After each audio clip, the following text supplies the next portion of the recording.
The thoughts, opinions, and general overall shade thrown on High at 9 News are those of the individual speakers and not those of High at 9 News, its audience, or its advertisers. The statements made do not constitute medical, legal, or financial advice, and for advice tailored to your specific situation, please consult with a licensed professional. Welcome to the High at 9 News Hour, where you will hear from cannabis industry experts and professionals from around the country talk about important topics while shining light on global issues and discussing cannabis as it relates to politics, regulation and reform, data and technology, science, research and medicine, family and parenting, art, celebrities and entertainment, fitness, sports, mental health and wellness, and plant-based medicines and entheogenics. Together, we are building a stronger community, fighting the stigma and creating change. With your hosts, Jason Beck and Rico Lamitte, joined by special industry expert correspondents from around the country, and daily antics brought to you by Cannabis. Coming to you live every Monday through Friday at 9 a.m. Pacific Time and high noon on the East Coast. And thank you all for getting high at 9 with us.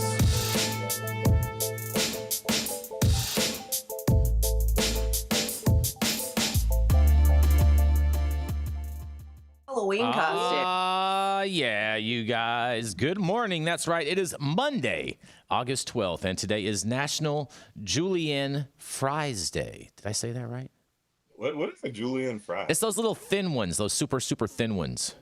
Like pommes frites? I don't know. It's kind of like you remember Nip Kit or whatever it was called. Those little fries back in the day. It's kind of like that. Oh, God, stop the cap. It's also National Vinyl Record Day, you guys, for all you DJs out there. Mathieu St. Germain. That's cool. Yep. That's cool. Mm-hmm. And for all of you that have issues, that's right, it is also National Middle Child Day, you guys. Yes. Thank you all. Yeah, thank you all for joining us and getting high at 9 with us. It's also high noon on the East Coast. And please remember to like, share, and subscribe to us on all social media platforms. You can look up above or down below to see exactly where we live on the internet. And we are live every Monday through Friday on YouTube, Rumble, Twitch, Twitter, Instagram, Facebook, and on our very own website at www.highat9news.com. So thank you to everyone joining us from any one of those platforms. And kicking it off today, that's right, we have the dope dad himself, Mr. Rico Lamitte, the baby daddy specialist, the professional diaper changer, and of course, the man who loves the color purple. That's right, it is the dope dad himself, Mr. Rico Lamitte.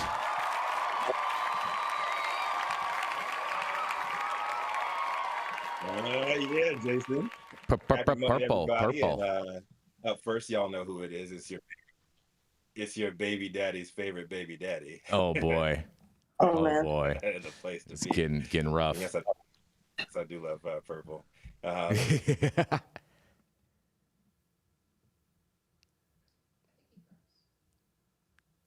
Did you hit yourself on mute or something, Rico? You froze. You froze, Rico. He's like a little baby Elsa right now or something. He's frozen?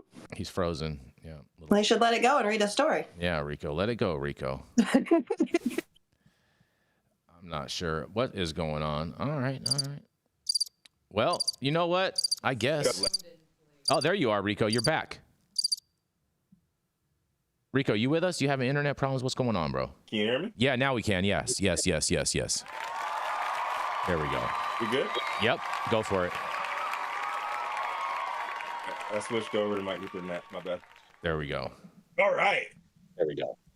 Sorry about that, ladies and gentlemen. But everything's good. I just want to.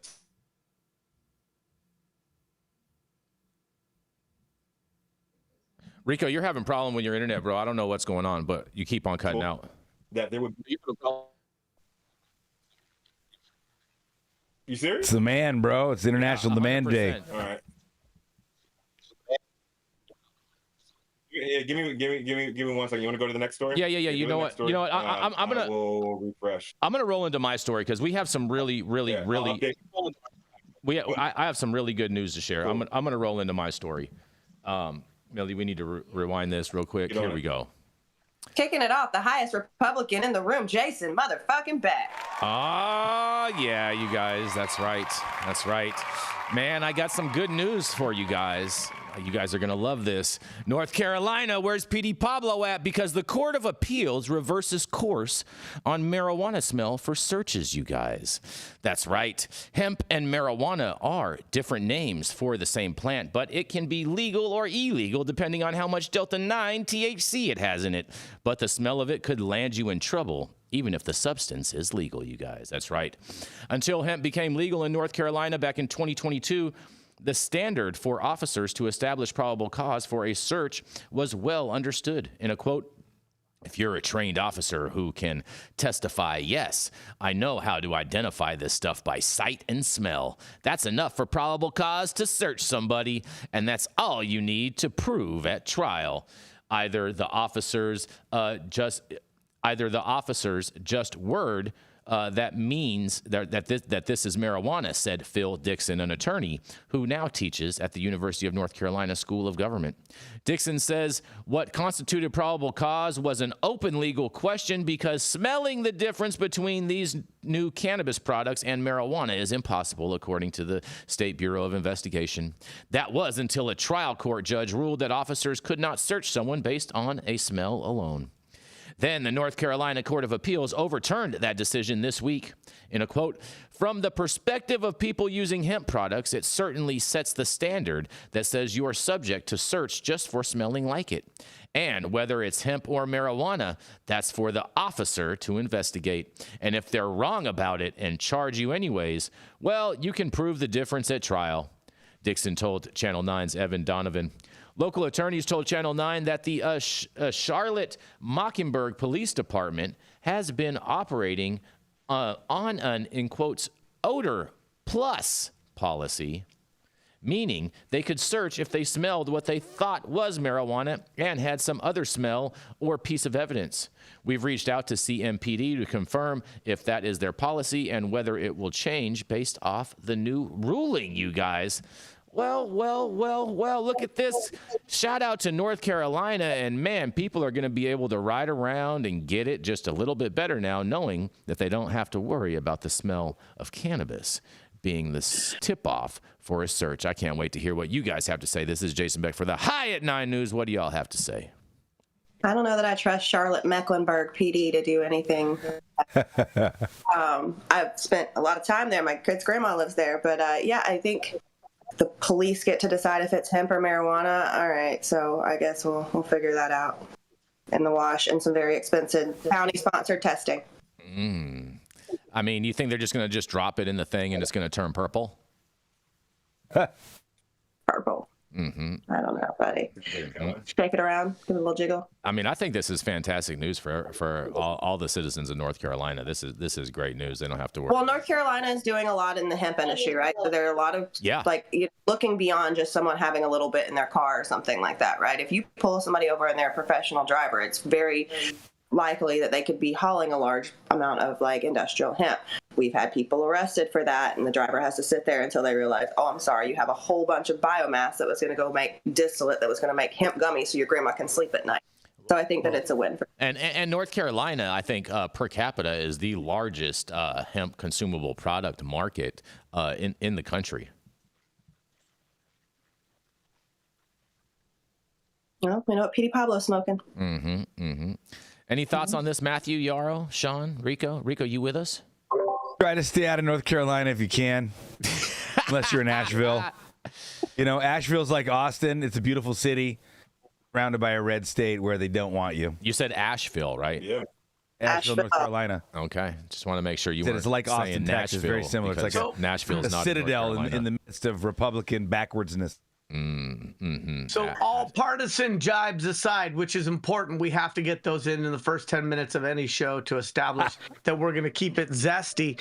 But my concern is, and I didn't read your article cover to cover, Jason, but it sounds like this is actually a step backwards, not a good thing. Really? Because what I read, and again, I don't want to say that I read it better than you because, you know, you can't pick on the kid at the back of the school bus.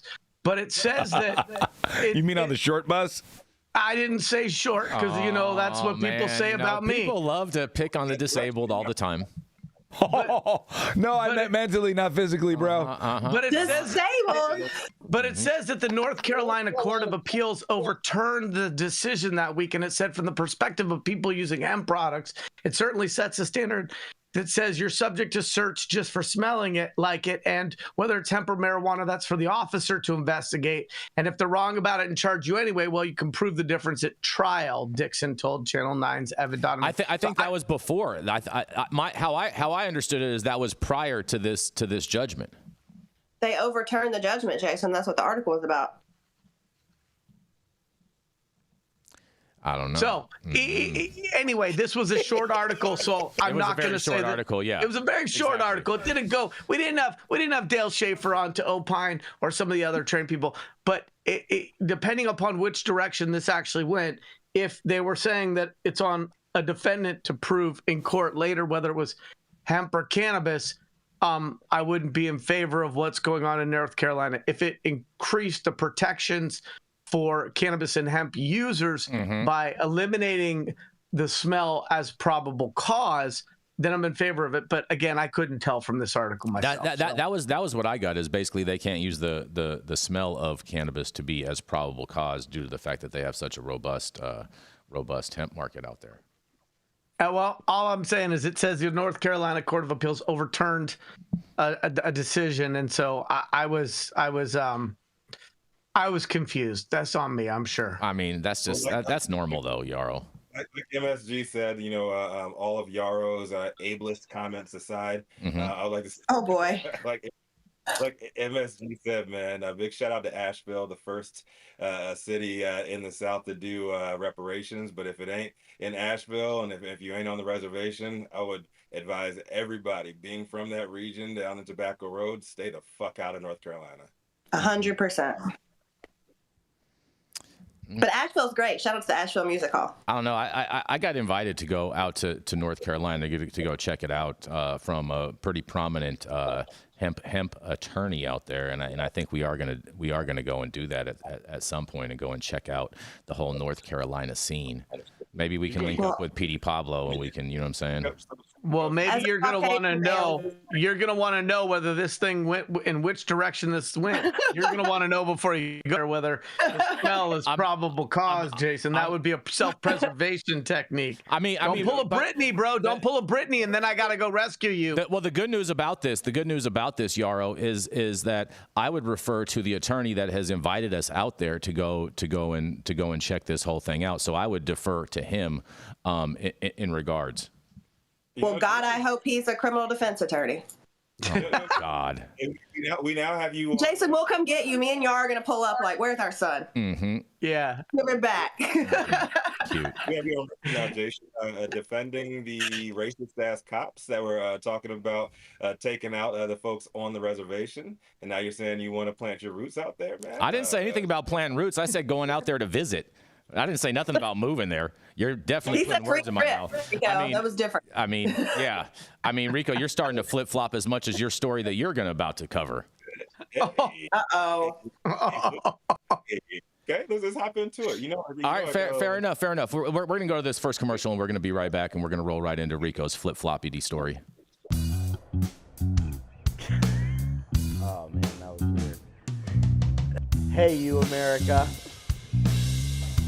Do I look like Sean Connery?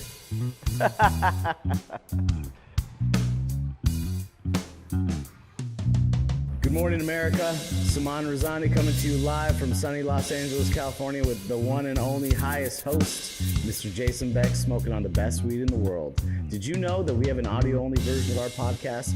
You can find it on Apple, Google, Amazon, iHeartRadio, and Spotify. No excuses in 2024. If you haven't checked us out, check it out now. And also, check out what the Prophet's doing in 2024.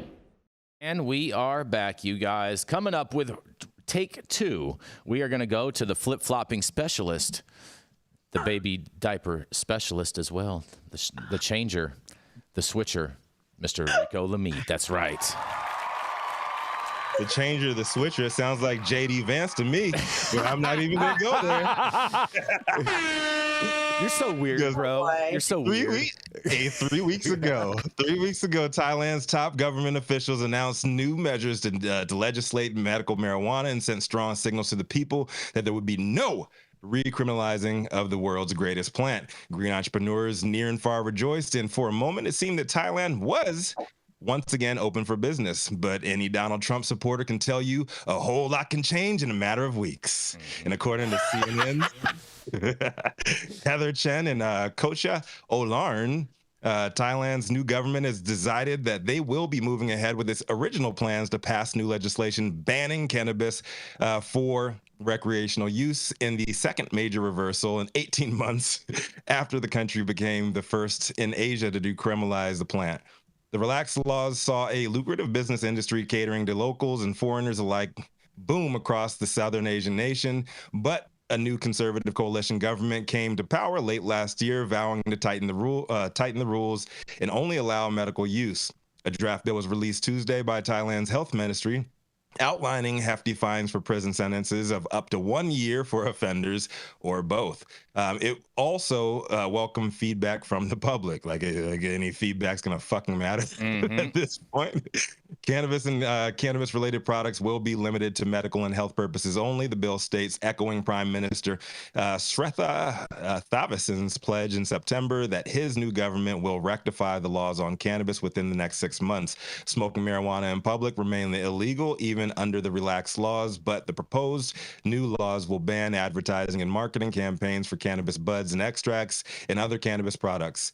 Per the article, Thailand became the first country in Asia to fully decriminalize cannabis back in June 2022, a move years in the making and a rarity in a region where many countries give long jail terms and even death sentences for people convicted of marijuana possession, consumption, or trafficking. In nearby Hong Kong, even non-psychoactive CBD is outlawed. Singapore maintains the death penalty for trafficking drugs, and residents traveling to Thailand are warned they could still be prosecuted on return if they smoke weed overseas. Medical marijuana has been legal in Thailand since 2018, but decriminalization in 2020 took things a step further, making it no longer a crime to grow and trade marijuana and hemp products or to use any parts of the plant to treat illnesses. Since then, thousands of cannabis dispensaries have sprung up across Thailand, as well as other cannabis-themed businesses like weed cafes and hemp spas and beauty treatment centers. Cities like Chiang Mai and capital Bangkok have even held weed festivals, and decriminalization has been a major draw for tourists. But the economic boon was not enough to sway Thailand's new government to follow the lead of Anutin Charnvirakul, the former health minister who strongly lobbied for cannabis legalization in the country. Charnvirakul, I have no idea how to pronounce that. Sorry, y'all. Previously told CNN that the intention was never to allow Thais and tourists to smoke weed recreationally or in public. Thailand will promote cannabis policies for medical purposes. There has never once been a moment that we would think about advocating people to use cannabis in terms of recreation or use it in a way that could irritate others, he said. We have always emphasized using cannabis extraction and raw materials for medical purposes and for health. It sounds like the government got to this dude. He did a total about face on all of this shit. It's like, I never said that. The pro-legislation advocates have argued that the cannabis boom across Thailand has helped many Thais, from farmers to small business owners and workers behind the counter. Entrepreneurs previously told CNN that they were strongly against legalization and that would hurt the growing multi-billion-dollar industry. The Future Cannabis Network, an advocacy group in Thailand, expressed disappointment at the government's actions and stressed the importance of quote-unquote public involvement. Kitty Chapaka, a Bangkok-based cannabis entrepreneur, has pushed for cannabis legalization for years, calling it a knee-jerk reaction from the government, and said that it was not expected. But no matter what happens with the incoming cannabis regulations, it is now too late for cannabis to go back to being classified as narcotics, she said. An earlier draft bill failed to win preliminary approval in November. Prime Minister Thavisin has been vocal about banning recreational cannabis and stated in several media interviews that the drug abuse is a big problem for Thailand. He said that we drafted this law to prohibit the wrong usage of cannabis and all cannabis recreational usage is wrong. End quote. CNN has reached out to Thailand's new health minister, Sholan Shrikau, for further comment about new proposal.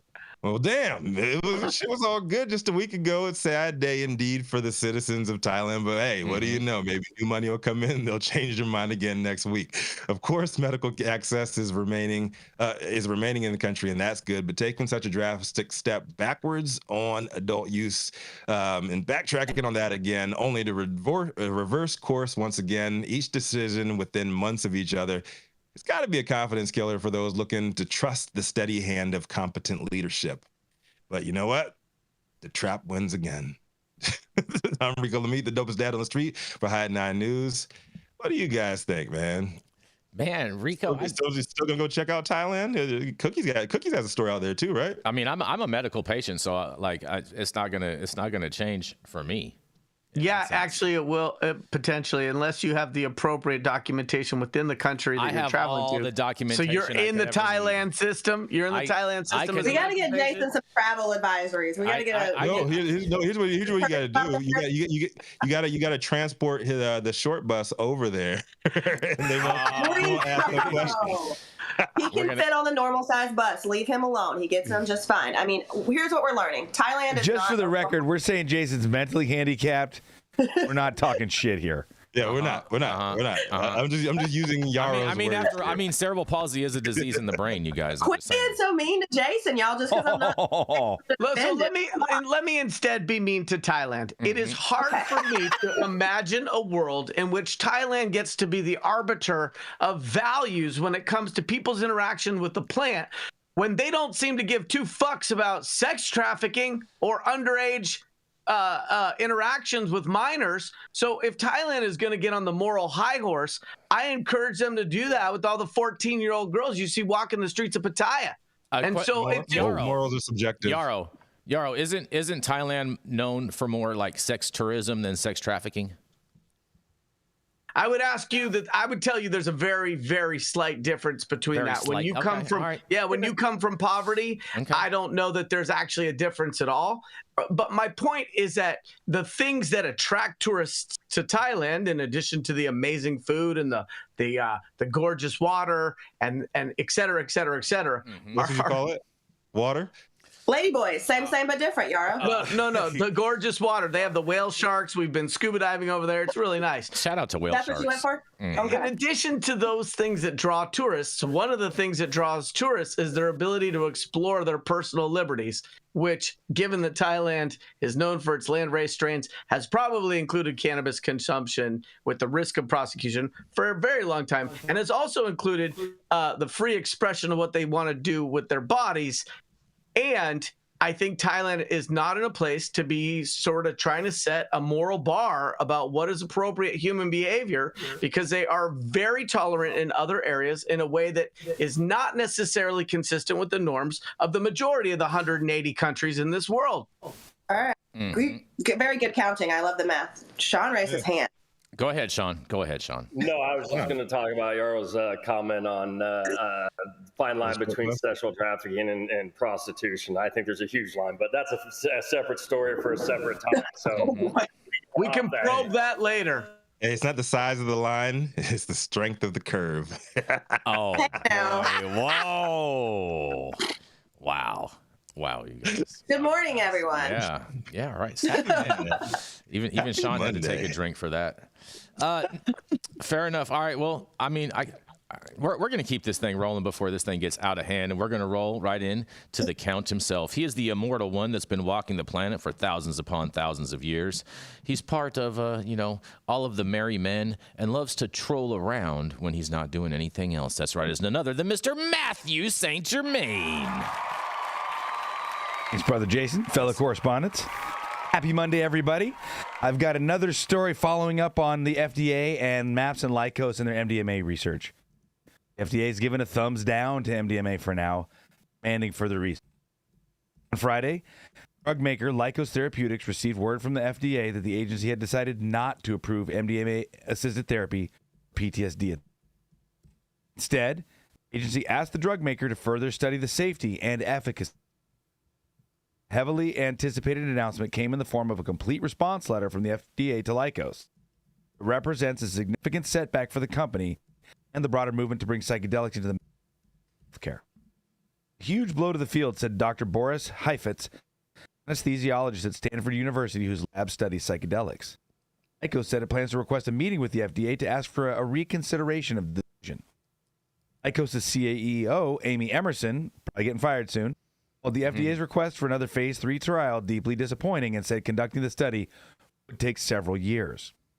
He added that many of the requests from the agency can be addressed with the existing data, post-approval requirements, or through reference to scientific literature. Treatment had garnered considerable support from patients, leaders in the field of mental health, psychedelics, and politicians from both parties. In recent weeks, advocates mounted a major public pressure campaign emphasizing the dire need for new and effective treatments for veterans and the other millions of people, affected by PTSD. Many in the psychedelics industry had viewed this as a pivotal moment. FDA decision on MDMA could be seen as a bellwether for other drugs that are in the pipeline, like psilocybin and LSD, which are both considered classic like MDMA. Dr. Mason Marks believes the FDA's decision doesn't spell trouble for the broader field, as the agency is signaling that it is open to psychedelic research. I think this is a unique case, says Marks, a law professor and senior fellow with the Project on Psychedelics Law and Regulation at Harvard's Law School, Triflorum Center. I don't think there's any sign that progress is going to be slowed. Anything, it might intensify because the other companies might see an opportunity to really get in there and compete. Wave of enthusiasm around MDMA's therapeutic potential has come from research scientists at top academic centers and even the Department of Veterans Affairs. Supporters of the drug were dismayed by Friday's decision. The FDA's decision is disgraceful, said Heroic Hearts Project, a veterans org that had lobbied for FDA approval, citing that many veteran suicides in a statement, This is the epitome of bureaucratic red tape, and the result is people will keep. In a press release, Lykos said the FDA echoed the issues raised by that committee of that story I had brought up before. The committee's downvote put the FDA in a tricky spot, given that it historically sides with the advisors. I was hoping to see MDMA make it to market, argue that concerns about the quality of the research were overblown, and in some cases focused on issues of study design that weren't unique to MDMA. Trials undoubtedly had problems, said Stanford's Heifetz, but the FDA could have dealt with these concerns by approving the treatment with strict restrictions around how it's administered and a requirement of a post-market study. Worries that the decision to deny approval will stifle innovation and funding into other novel treatments, including MDMA-like drugs that are being developed. It's not the end of the road for Lykos. It will cost them financially, but it doesn't mean that they can't ultimately succeed. Optimism around the treatment largely stems from the company's promising phase 3 clinical trials, which together enrolled about 200 people. The most recent, published last year, showed over 70% of participants no longer met the diagnosis criteria for PTSD after only 3 therapy sessions with MDMA, compared to 48% by the same talk therapy protocol, but took a placebo. Follow-up research from the company showed participants were still benefiting from the treatment at least a half a year after their last dosing session. I think this is a bit of a disappointing speed bump, but I don't think it's anywhere near the end of the road because I think we're seeing a ton of positivity from MDMA. I think this really points to, when we look at that earlier story, this really points to the need for those undergoing psychedelic studies with these molecules and substances that have been really demonized and villainized, need to be much more rigorous than a standard scientific study in order to get this stuff through. Last thing I'd like to add is, best way, I think, forward for all of this is for us to close our overseas military bases, support our troops by bringing them home to work on food forests, bridges, and other infrastructure in the United States.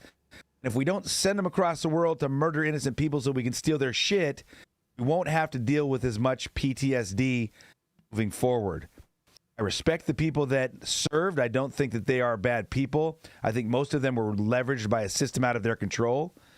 I think the truest form of support is peace and compassion, a positive way forward. Take it away, High at 9 crew. Well, I think MDMA and the FDA are showing that we can put the genie back in the bottle because, once again, we've talked about how this was used in psychotherapy years and years ago and in marriage counseling and things like that. So it sucks that they're willing to take steps back like this on something that can really help people. It's a huge blow for the electronic dance music industry as well. Oh, man. I mean, Sean has some super insight into this. And Sean, do you want to talk about this a little bit? Well, first of all, I take it from our, not to, just to add on to what St. G, our local hippie, said, and I appreciate what he had to say about the veteran. But a couple things that people aren't talking about. They need to. First, this is unique because this wasn't just about MDMA. Rick, from the very beginning, had an idea of putting therapy into it. So this was therapy-assisted MDMA, and that was probably the big, dagger through the heart in this. And what I mean by that is, over the weekend, the pharmacology, the publication that published the research retracted 3 MAP studies, and not for good reasons. And if we want to look at the reasons that we were given, it's failure to report an acknowledged well-publicized sexual assault at a study site, 9 non-blinding due to subjects with prior MDMA experience. The non-blinding issue is a huge issue with psychedelics because you kind of know if you've been given the placebo or not. And then there's significant ethical concern regarding the biased data reporting, and that's what killed the actual approval. And interesting enough, we did see a very well-financed activism pushed in the last few weeks. And I just, my experience is the FDA is not going to answer to that. And politicians, the FDA is about approving it based on quote the science. We know the jokes about the FDA, but I didn't find that very helpful. The other thing I think needs to be talked about is veteran exploitation. And I think our friend St. G talks about that a bit, but some of the hysterics we saw, Heroic Hearts wrote, Canadian board member who's not even a vet, which I don't know, wrote a letter to Symposium, which is one of the publications that had written some of the articles about the sexual assault and everything. And she got tons of death threats and horrible, attack because people like Dan Crenshaw are very willing to use the veteran card when it benefits them while ignoring the veterans in a lot of other areas. So I just think all around this has become a total mess. I think it does hurt and set back MDMA as a medicine a long time. And I think the path forward is let MDMA stand on its own legs without therapy. Does it help or does it not help? I mean, MDMA was developed in 1912. I actually disagree with Yarrow. I know he's joking. I think this is a huge boom for the electronic dense community because now that's the place you're going to still get MDMA. It's not going to be from Lycos. Mm-hmm. Just so everyone knows why people are upset about this, because it's not talked about. MAPS and developed Lycos. It was the nonprofit, the for-profit. They rebranded with Lycos. Lycos was going to be able for 5 years to have a monopoly on all MDMA scripts. And they were going to send it to the therapist, but the therapist had to have a MAPS training certificate that cost $10,000 and multiple hours. It was $200 at first, and they lowered it, of a MAPS supervised trainer. So there was a lot of money to be made, and $300 million approximately was raised by Lycos to push this. It's going to cost them another $100 million now to do the science they're talking about. And I think there's real questions about therapy-assisted MDMA, whether or not it's even feasible to get that approved through the FDA. And I think we all have to wonder if it is. So bottom line is we still have the black market, the illicit market, whatever you want to call it. And that's unfortunate part about it, because the safe use of drugs is the clean use of drugs. And that's a huge issue with fentanyl. And so it's just sad all around. And I think people need to take a look at Rick and Ethan Nadelman and what he did in California and really evaluate how we've had the privilege to lead this drug renaissance, the past 20 years in cannabis and other. And maybe there's some downside to giving them a monopoly because they have the money to fund it. And that's all I got to say. If anyone has questions, I'd be happy to answer them. Wow. And wow. What do you have to say about that, Mathieu St. Germain? That sounds like they were trying. I'm in complete harmonious agreement with Sean. And again, I think that I was just disappointed that Rick and the MAPS crew have been working on this for 25 plus years and bobbled right before the touchdown. They should have been. You don't think they were trying to exploit? You don't think they were trying to exploit this whole thing so that they could just drive profits for themselves? So every one of us is caught in this capitalist system. And the downside of this capitalist system, or one of the really neat features, is every single one of us can be torn apart for insincerity and will to profit. Mm-hmm. There is no way in this current system to actually navigate successfully without finding some way to capture or garner some profit, unless one wants to live on BLM land, utilize their primitive skills to hunt and live in a primitive debris hut. So, yeah, they were trying to make money off of it, but that's what Don the Con and your Republican lovers are all about, Jason. So, did you say debris hut? Because that sounds like real estate to me. I can help viewers with that. I said debris hut, bro. Maybe that's your new job, is going in on BLM debris huts, Yarrow. You should go to Thailand. A beautiful one made from pine cones and old rabbit skins. Yeah, the biggest thing is we need to change the structure of our society from the ground up. I know everybody wants to fall back on their cynicism and say, oh, it's always been this way. It's always going to be that way. Well, you guys, guess what? That's not actually true. The U.S. was a colony of Britain until the day that it wasn't. France had a king forever until the day that it didn't. Russia had a czar forever until the day that it didn't. Anything can change on a dime. If we come together with our love, our humanity, and our shared family vibe, envision a new future and work for it, it can change on a dime. Well, then, man, everybody's in the capital system. We all got to make money. The issue isn't even that. The issue is the Controlled Substance Act, which is the master and original regulatory capture, which gives people these monopolies for a drug that's been around for over 100 years safely. We have a serious regulatory problem, and that's left and right. It's not just Don the Con.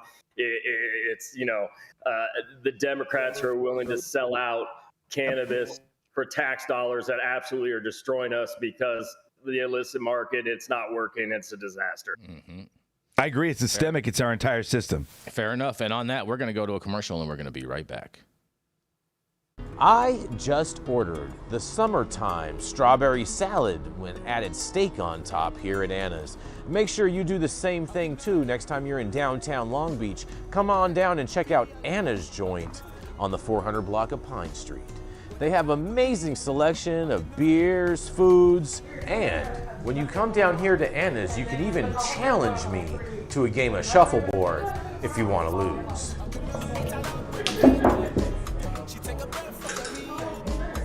Did you get that? So, next time you're in downtown Long Beach on Pine Avenue, make sure you stop by Anna's Joint on the 400 block. Not only do they have Anna's Joint, this restaurant and bar, but they also have the amazing deli next door, and then next door to that they have a very exotic flower shop. You may want to stop by and say hi.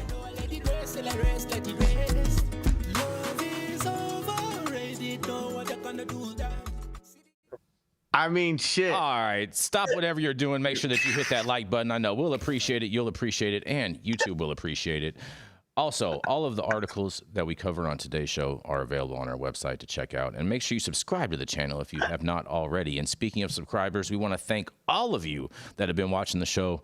Friday evening, I got a message that we surpassed 850,000 views on this channel since we have started it. And we are just approaching this month our 2-year anniversary. So thank you all for tuning in and joining us. And make sure that you continue to share with your friends and help this channel grow. I'm Jason Beck, and this is Smoky Vanilla. And if you want to feel as good as I look, then you need to get a stretch and smoke with Smoky Vanilla. Hi, I'm Smoky Vanilla. I have my bachelor's degree in kinesiology, and I'm a sports massage therapist and stretch coach. I focus mostly on individuals that are in sport with chronic pain or injury. I love to intuitively create and customize a session based on the individual that I'm working with. We'll go over a few postural assessments, work together to create a wellness journey based on the health history, past injuries, or anything still affecting you today. And we'll get you back on your feet right away with less pain.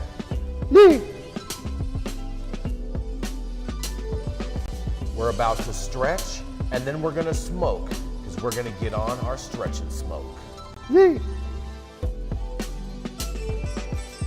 If you want to feel as good as I look, then you need to come on down and get a stretch and smoke with none other than Smoky Vanilla.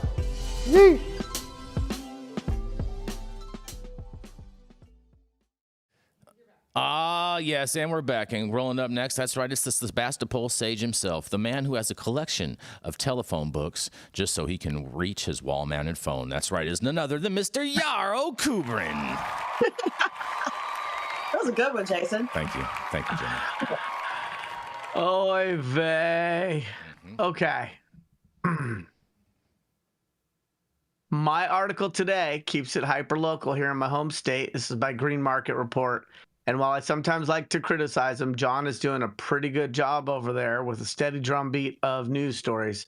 And so hot off the press today is one about California cannabis and hemp. So without further ado, California cannabis business organizations raise flags over proposed hemp supply chain integration. A measure would task the California Department of Cannabis Control with also overseeing intoxicating hemp goods. A pair of cannabis trade organizations in California that represent hundreds of small businesses held a press conference on Thursday to sound the alarm over a proposed amendment that they said is an existential threat to much of the legal marijuana supply chain in the state. A trio of representatives from the Origins Council, Coleman over there holding it down, and Supernova Women, which speak for small marijuana farmers and social equity companies, respectively, broke down a 44-page proposal that has been circulating in political circles in Sacramento since June as an amendment to Assembly Bill 2223, which was originally intended as new rules for hemp businesses. It's also reportedly backed by Governor Gavin Newsom. The bill began as a new attempt to crack down on intoxicating hemp products that were legalized nationally in 2018 by the federal farm bill. That industry has been producing competitors for state legal marijuana companies increasingly across the country. But now, with the newly authored amendment set to be introduced in the coming days, much of the state licensed marijuana sector could be poised to lose out, the trade organization said, because the bill would exacerbate an uneven playing field between hemp and cannabis, with most advantages weighted towards hemp operators. The challenge that we would face should this move forward in terms of competition with both in-state and out-of-state hemp producers is significant in terms of market share, said Janine Coleman, the executive director of Origins Council. It's an existential crisis for us. As producers, we're already facing an existential crisis as it is, with the regulated supply chain and market dynamics being what they are. Coleman, along with Supernova co-founder Amber Center and Humboldt County Growers Alliance Policy Director Russ Gordon, said that the amendment emerged from Newsom's office ostensibly as part of an urgent need to do something about the intoxicating hemp goods proliferating in regular retail outlets like gas stations and convenience stores, as opposed to the highly regulated dispensaries where legal marijuana is sold. But in an apparent rush to act, the Newsom administration is supporting a policy that they said would require intoxicating hemp goods to be overseen by the same regulatory agency as marijuana, the State Department of Cannabis Control, potentially overloading the office. B, open up regulated interstate cannabis commerce, but only for hemp products and not for state legal marijuana products, setting a new legal precedent that marijuana farmers fear they'd be left out of, obviously. C, give interstate import and export exclusivity to cannabis distributors, artificially creating some winners in the cannabis trade while disadvantaging others. Newsom's press office did not respond to a request for comment Friday about the supposed amendment.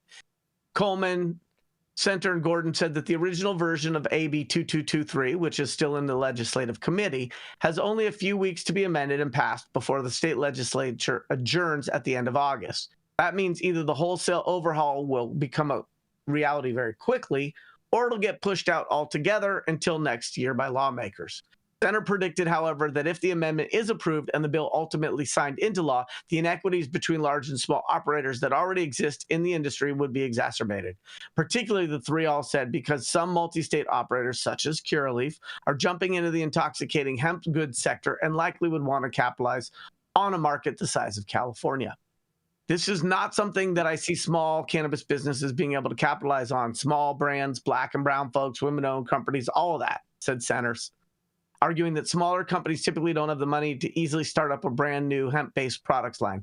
I just don't think that many of them who are already in the cannabis are going to be picking up the ball to run in the hemp category.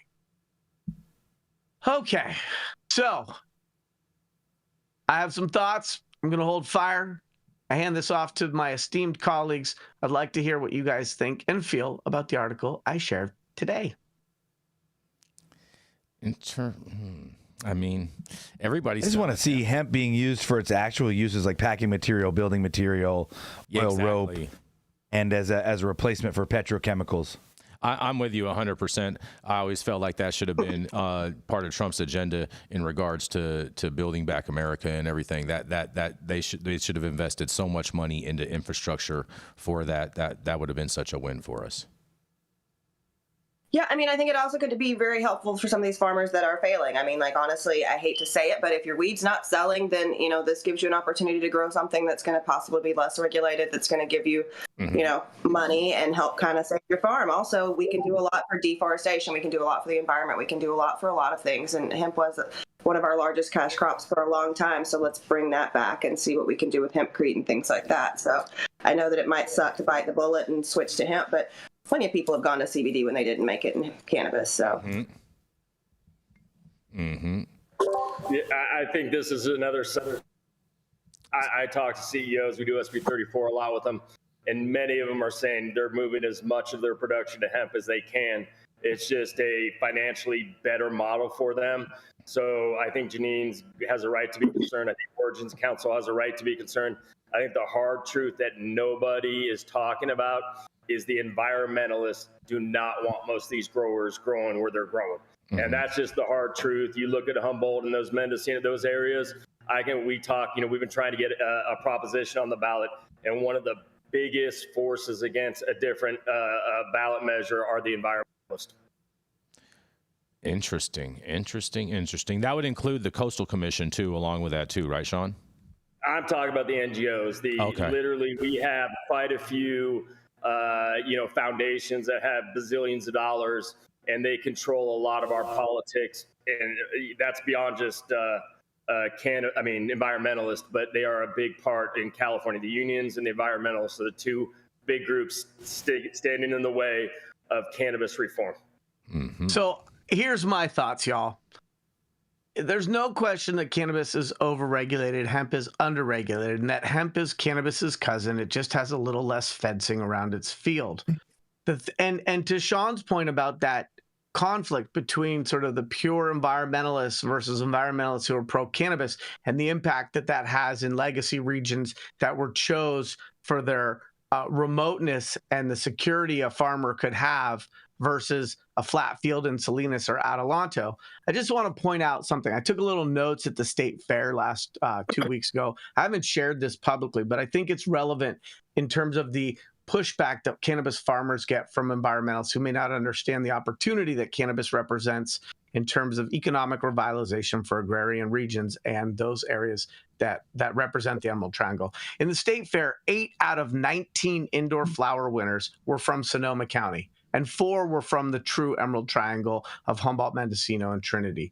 In mixed light, 5 were from Sonoma County. Another 5 were from the Emerald Triangle's Humboldt. And that was out of 19 submissions. In the outdoor submissions for the California State Fair, there were 23 submissions. 11 of them were from the Emerald Triangle, and 7 of them were from Sonoma County. So from a pure land use perspective, there's a reasonable argument that those regions are antiquated and not necessarily ideally positioned for scale production. But in terms of the winners and the way in which people are optimizing the genetic expression of existing cultivars, they're still cleaning the clock of any other region in California. Final point I want to make around cannabis and hemp. I think Origins Council is doing noble work. I think they are trying to be a little bit protectionist for farmers who have already taken the time and the cost to have a cannabis permit. I don't think that that's a bad form of protectionism. And I think that the challenge I have is if the hemp that was going to be consumed in California was created in California, then I sort of tend to sort of lean towards what Jenny said around, like, it's time for operators to pivot and to find those profitable pockets within the opportunities that do exist. The challenge is that the way this is written, hemp-derived cannabinoids created in other states where produces revenue and taxes and jobs in those other states would now be allowed to be shipped into California and sold in dispensaries. And so I do think that that's an unfair advantage for those who want to participate in the largest regulated cannabis market in the world, but don't have to stand up the costs that come with creating products in this state. Mm-hmm. Fair enough. And on that, we're going to roll into our final commercial, and we're going to be right back.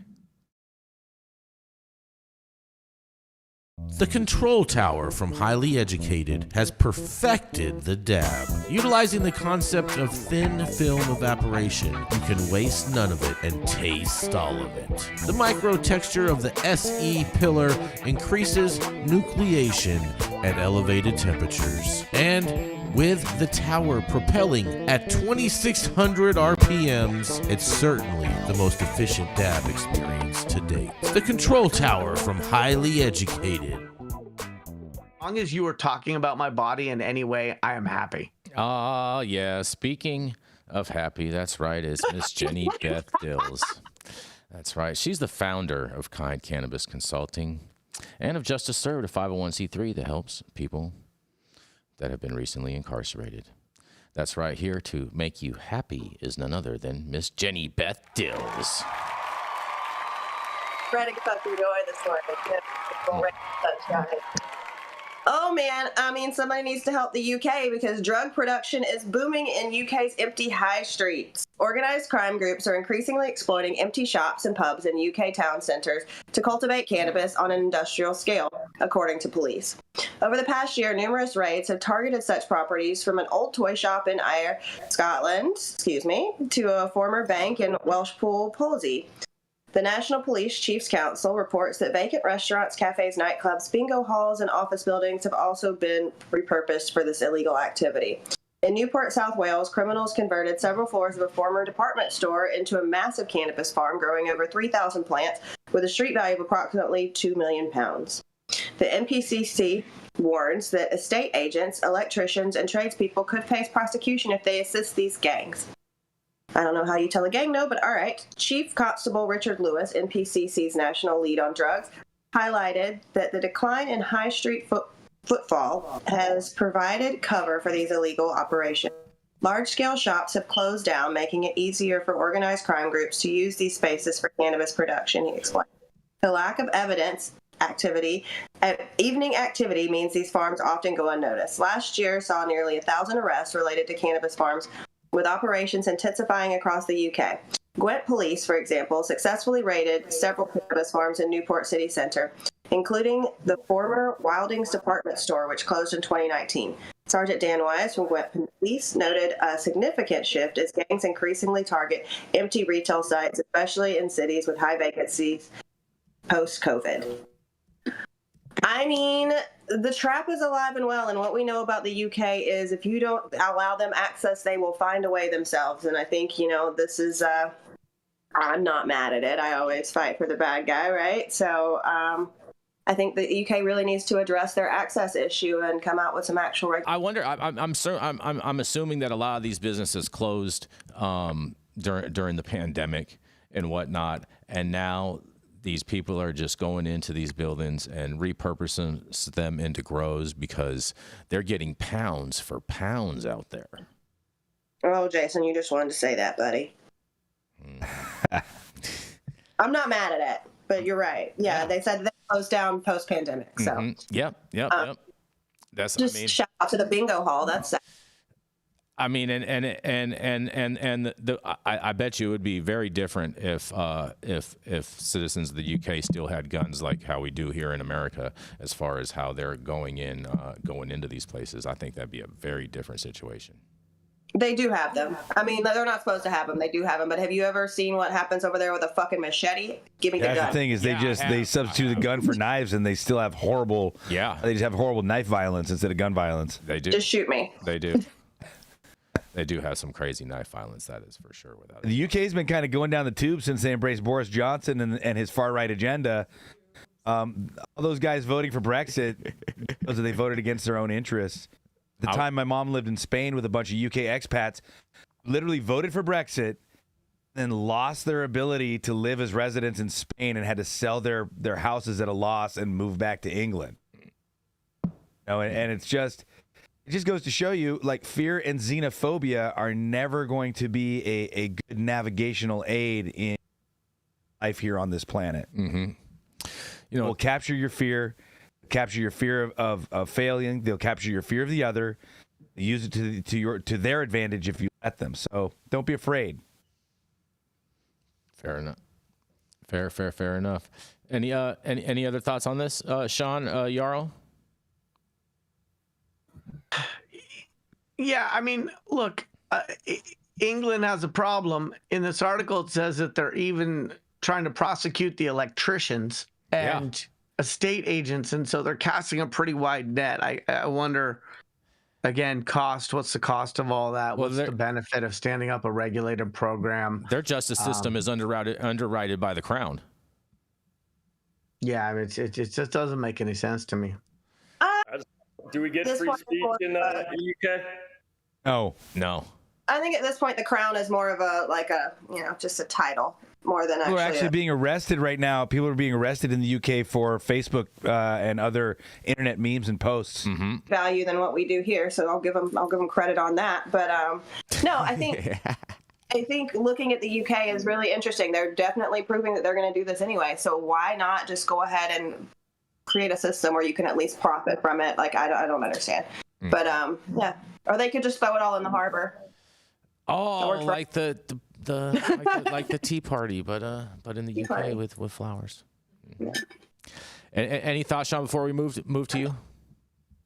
No, we can go on to the all right. Well, coming up next, he's making his debut back on the show after his hiatus. That's right, because he loves to get high. Because he's so high, he is also the president of Weed for Warriors, the largest veterans organization in the country in regards with cannabis and cannabis lobbying. That's right, it is none other than Mr. Sean Kiernan. I appreciate that ridiculous introduction, Jason. Thank you. I'm going to cover this article, make it quick because everyone wants to get out of here. Cannabis could help people cut down or stop opiate use was the headline from The Guardian. USC study finds cannabis can help manage withdrawal symptoms, cravings, and anxiety after withdrawal. Research from the University of Southern California shows that cannabis helps people stop or cut down on their opiate use. We interviewed 30 people who were using opiates and cannabis and injecting drugs, said Sid Ganesh, a PhD student at USC's medical school and lead author of the study. The participants who were receiving methadone clinic and a syringe exchange in Los Angeles said cannabis was a useful tool to help manage their opiate use, in part because it has become so much easier to access in recent years. The study, published in Drug and Alcohol Dependence Reports, received federal funding from NIDA, which is more typically supported research that looks at cannabis harm rather than benefit. Notably, the study is unique because it uses qualitative data and focuses on the lived experience of people who use the drugs. Kanash said qualitative research provides insight into that actually works for study populations and why, especially when those populations are vulnerable and dealing with all kinds of issues that might not show up in a data point. 57% of participants in her study were unhoused or unstably housed, and 70% made less than $2,100 a month. To me, what this study shows is simply the qualitative difference between the millions of cannabis users and their experience and what we have the addiction industry and the medical community in some parts still pushing, which is weed is nothing but a gateway drug. And we know that it is a way outside of addiction for many of us, and it takes that edge off. And so I'm glad to see this study. There's a lot of controversy in this area, but it's good to see the NIDA finally at least fund something that looked at something positive, and that is cannabis can help many opiate users curtail their opiate use. This is great news, Sean. This is so Sean, with how many of these types of studies does it take for the VA to make a move on it? Well, the answer is real quick. None of these studies are going to change what the FDA says, because the studies that change what the FDA says are blind. No, not the FDA. The VA. The VA. The VA is going to follow the FDA, right? Got it. And they're Okay. conservative. So again, nothing's going to change until you have a double-blind study showing that cannabis is, quote, medicine. And the problem you're going to have with that is there's 250 plus compounds in cannabis. So which one of them is actually affecting the change? The problem is plant medicine is not set up for the FDA. They like the derivative, you wrap patent and IP around it. And our system is not meant to elevate cannabis to a medicine. In fact, it's very much the opposite. It's meant to suppress cannabis as a medicine because it's a hell of a competitive force to pharma. Mm-hmm. Fair. In fact, there needs to be some sort of nonprofit lobbying agency created that funnels money to a new track in the FDA doing whole plant and fungal medicines, as well as plant admixtures. Don't you think it should just be more like the Department of Agriculture as opposed to the FDA? The FDA is the Food and Drug Administration. The FDA preview. It should be descheduled and outside the Controlled Substance Acts. But we also have to learn that cannabis is the tip of the iceberg. I mean, the Controlled Substance Act has so distorted the natural markets of what consumers should be able to get, want to get, and what is profitable to provide. I mean, it's not a free market. It's an absolute controlled market. And it's being used for monopolistic endeavors, which is to enrich the system. In fact, very much cannabis legalization, people did not want a powerful, enriched cannabis industry because then they can lobby. And they see what happens in alcohol. They see what happens in other drugs and in pharma. The small people who want to control everything can't control it. And that's a big problem. So they want to keep us impoverished in cannabis to make sure we can't compete. Mm-hmm. You're here. Any thoughts on this, Jenny? I mean, it's a big duh to me. Like, of course it does. And the fact that we're just now putting out studies that are showing that cannabis reduces opioid withdrawals and things like that. Like, it's a huge duh. So it's not news to me until we can actually do something about it, unfortunately. I'm just there's a lot of really cool studies that show that in the U.S., anywhere there is a legal cannabis dispensary, there is a shadow around a dispensary where domestic violence, opioid use, and a lot of lifestyle type crimes are severely reduced. And pregnancy rates are up too. Oh boy!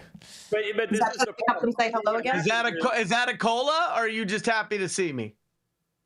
This is the problem. We saw UC Davis come out with the suicide numbers that said where legal dispensaries are, we see lower suicide numbers, right? Or lower both those things. And the problem is what the prohibitionists turned around and did was they just changed the dates, analyzing the statistics, and came up with a different conclusion, right? That it is not correlated or correlated. That's why all this research is pretty much junk, other than propaganda. Unless you're going to invest put it this way, CBD, Epidiolex took about, I think, $200 or $300 million in research to get the IP. And who is going to put that kind of money to work for a strain? Because all you get is that singular strain that goes through the study, and every other strain you can't claim as medicine. Well, and that's because of the FDA Preclusion Act. But the Epidiolex, it's really funny because GW Pharmaceuticals patent was actually encompassed by UCAN's patent, the 9/11 patent. You guys can go read about that yourselves. But it was really cool to be sitting there in the office when GW called. So, and that was really cool because that was, once again, the industry kind of taking back what the fuck was ours and protecting it from these big pharma companies that are trying to take it and rule out anyone else being able to do that. It's a cannabis. This is great news. I'm glad to finally see some studies over things that we have known anecdotally for a number of years. And so, it's a step in the right direction. It's a great way to end the show on a Monday. And thank you all for joining us and getting high at 9 with us every Monday through Friday at 9 a.m. Pacific and high noon on the East Coast. Big thank yous to our audience and supporters for tuning in daily and listening to the insanity that is the developing cannabis industry. Huge thank you to Catalyst for helping us keep us the lights on. And thank you to our correspondents today for being absolutely amazing. Thank you to Cannabis for giving us a reason to talk and do all of this. Thank you to Cloud Media Partners. Millie in the building today. Yes, and thank you all for tuning in and getting high at 9 with us. It is America's #1 daily cannabis news show.